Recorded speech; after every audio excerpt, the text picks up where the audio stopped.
Half-Life Alyx is why VR games suck this year. Now before you go off commenting saying, "But Panda, what are you talking about? Half-Life Alyx was great, this video is clickbait." I promise this video isn't clickbait. I love Half-Life Alyx, but I think by the game being so good, it is working as a force to prevent any good games to come after it. You see, Half-Life Alyx set a precedent that all VR games now have to follow. For years before that, VR just didn't have any good games. When the original Vive and the Oculus Rift were the only good headsets on the market, your choices for story-based games were drier than the British version of The Office.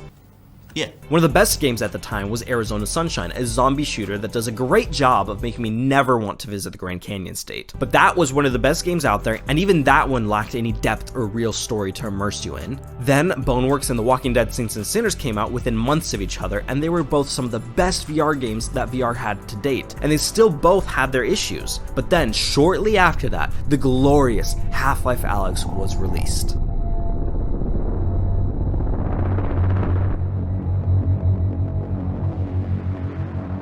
Half-Life Alyx was so good that it finally convinced thousands of gamers to get into VR. It was so good that after finishing the game, all I could do was sit in my bed and cry because every other VR game was trashed by comparison, including Boneworks and The Walking Dead. You see, every single Half-Life game was a landmark in gaming that set precedents for future games and changed the industry forever. The first Half-Life essentially invented the idea of a story-based game with the story evolving around you instead of at you.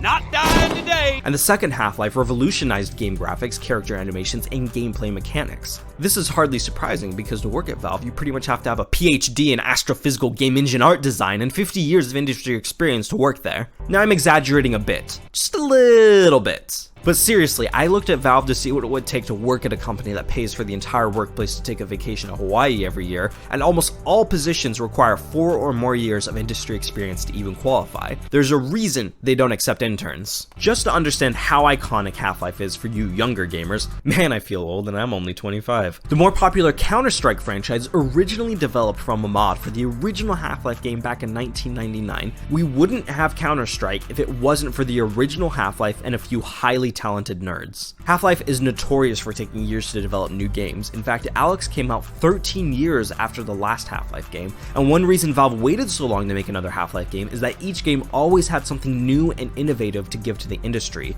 And for a long time, Valve didn't feel like they had anything new and innovative that they could give to the industry in terms of innovative gameplay experiences. Innovative.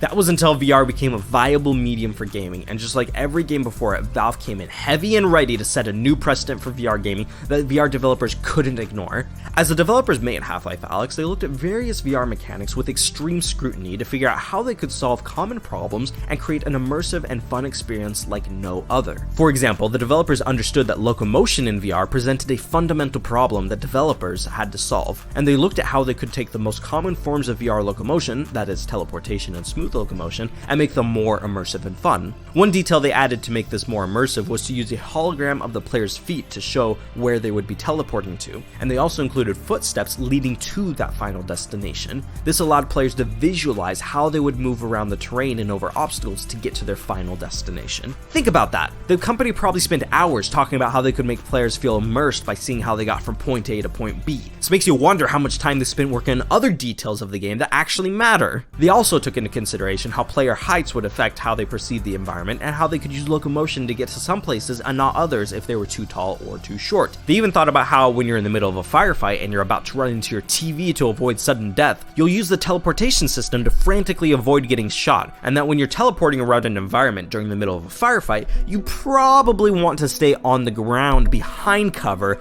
as opposed to accidentally teleporting yourself on top of a car, making you more vulnerable than after you got dumped on prom night. Beyond that, so much thought went into the world building that often the objects around you are more interesting than the actual conversations the characters are having in front of you, and I don't know if that says more about the game developers or the writers over at Valve. More than anything, the world feels alive, which really isn't that hard to do when your competition is gray hallways pretending to be streets. More than all of that, this game actually works. When you put a magazine into the gun, it goes in every time, and when you want to climb a ladder, you feel like you can climb it without capsizing. Have you ever tried climbing in Boneworks? Since this game is trying to imitate weight and everything, the end result is that you bob up and down like a drunken sailor anytime you try to climb a ladder. You thought motion sickness in normal VR games was bad, just try Boneworks. If you can get through that, you have a stomach of steel. Both Boneworks and The Walking Dead have this system of trying to imitate weight, which really just means making things bob up and down in your hands. Half-Life Alyx has a similar system, but somehow it just works. Probably because you don't actually have to pick up anything that heavy like 90% of the time. I mean, the company carefully considered the idea of two-handed weapons a staple in all other Half-Life games,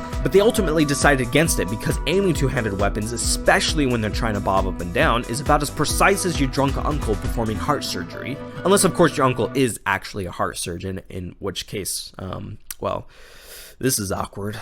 Game mechanics pretty much work all of the time in Half-Life Alyx. When you want to do something that you're supposed to be able to do, it works. Like putting away weapons, for example. They opted for a wheel rotation so you don't accidentally drop it and lose the weapon forever. In Boneworks, I can't tell you how many times I've lost an item just because I thought I put it over my shoulder, only to later find out that I didn't. I mean, the sound a lot of items makes when they drop versus when they're actually stored isn't that different. At least in The Walking Dead, there's a very obvious sound effect and visual cue to tell you that you've put something away. I mean, think about that. If a VR game needs a visual cue to tell you you've done something as mundane as putting something in your backpack, it's not a very immersive VR game now, is it? Now, you might think that I just enjoy hating on Boneworks and The Walking Dead, but they're actually two of my most favorite VR games. I feel like a mother scolding a naughty child because I've said it before, both of these games are some of the most immersive experiences I've ever played in VR, but they both pale in comparison to the glory that is Half-Life Alyx, which actually made me tear up a little bit the first time I played it. One thing I will say that Boneworks has better than Half-Life Alyx is the actual inclusion of a crowbar that you can use for combat. How is there a Half-Life game with no actual crowbar that you use to fight enemies? I mean, sure, the one in Boneworks gets hooked around my neck anytime I try to pull it out, but at least I have the option to use it. In fact, that's probably the main thing these two games have above Alyx in terms of fun. They both have melee fighting and the option to grab enemies. I mean, seriously, nothing is more satisfying than grabbing a zombie by the head and stabbing it with a spoon. And nothing is more frustrating than swinging a sledgehammer with all of your might in Boneworks, only for it to hit the enemy like a feather because it doesn't think you swung it far enough. Like, come on, how many times do I have to hit this wood before it actually breaks? Is this fun? Are you having fun? And can I just point out how weird it is that you live in a cemetery during a zombie apocalypse? I mean, the tourist must have really taken the art of war to heart when it says hide where your enemies least expect it. Like in a school bus on a cemetery in the middle of a zombie apocalypse. Small rant aside, what does all of this have to do with us now in 2021? All of these games came out at the end of 2019 or the beginning of 2020, so why are we talking about them now? Well, it's because no other game has come close to the level of fun and immersion of these games, and not even Boneworks or The Walking Dead comes close to the level of quality that Half-Life Alyx has. Half-Life Alyx set such a precedent for VR games moving forward that VR games have no choice but to follow those precedents, and if they don't, they're met with such heavy criticisms that the developers have no choice but to go home and cry in their beds and rethink their entire careers. I'm not going to say that Half-Life Alyx is the sole reason the VR spring has been pretty dry this year. I mean, there's obviously many factors such as the worldwide pandemic that have slowed game development, and let's not ignore the hostile takeover of the Quest as the predominant VR gaming platform. But I'm convinced that many game devs saw Half-Life Alyx, saw the level of quality that they would be competing with, and either gave up or are spending so much time trying to develop the same level of quality that we just won't see them for a couple of years. I mean, Half-Life Alyx was in development for 4 full years, and their development team was massive. I mean, just look at these end credits. This team could actually deliver a GTA sequel in a decent amount of time. Actually, wait, no, that's probably not true considering they're not very good with sequels either.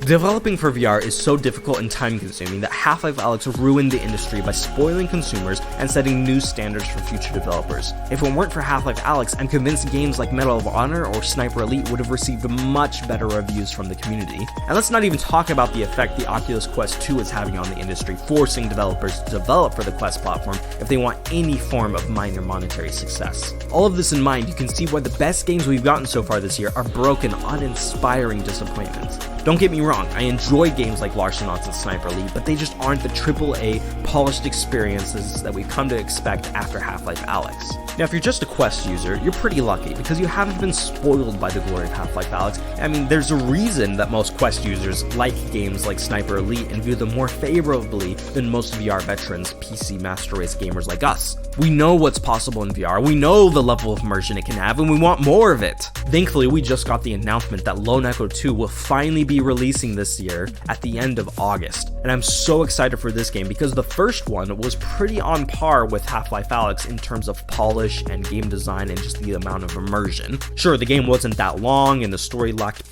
some depth. I mean, it was a pretty good story, but I'm not going to get into that right now trying to compare that to Half-Life Alyx, but it was a good game. It was a high quality game, and the Lone Echo 2 has been in development for several years, so I'm really hoping that it's going to be what VR needs right now, and hopefully more and more developers will have learned from Half-Life Alyx and will also be able to offer more immersive quality experiences like it, because that's what VR really needs right now. But anyways, if you enjoyed this video and made it this far, you might as well subscribe. You can always unsubscribe later. I also want to thank my YouTube members. You all are amazing and make this possible. If that's it for this video, I'm out.